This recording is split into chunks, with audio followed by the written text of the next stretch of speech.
Okey bang. Okey. Apa dia? Ah ni dia. Ini. Oh dia dah suntik dah bang. Nampak kecil bang. Oh dia cara dia putus dia. Oh itu dia. Macam-macam dalam blok dia kata 5 tahun. Yang besar tu, yang besar. Tapi ni saya pun tengok yang kecil ni. Tapi elok pokok yang besar-besar gitu. Yang condong tu. Condong tu senang elok. Yang ni macam ni kecil sangat. Oh, kecil sangat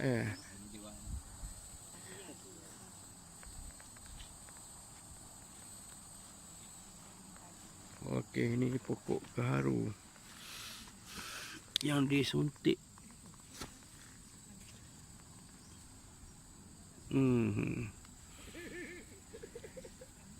Bermakna tidak perlu dalam keadaan besar lah. Pokok yang kecil pun kita dah boleh suntik. Okey.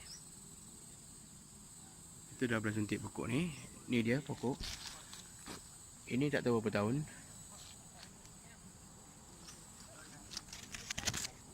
Kecil je I don't know. Tapi kecil lah.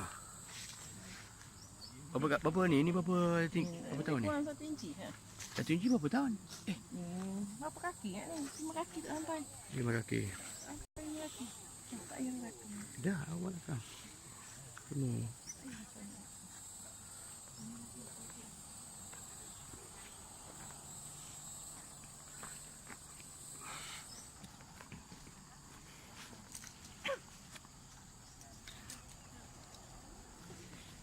Ha? Sama kot. Dia memahakan sis lah. Okey, hari ni kita ada taklimat khusus gaharu di Lancang, Pahang. Ya, okey. Di Lancang, Pahang. So kita selama 20 orang daripada Terengganu, Gombak, daripada seluruh tempat lah.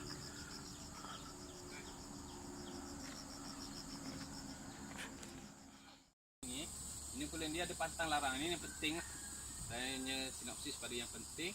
Jangan dedahkan IGB terus pada sinar matahari. Sebab dia hidup.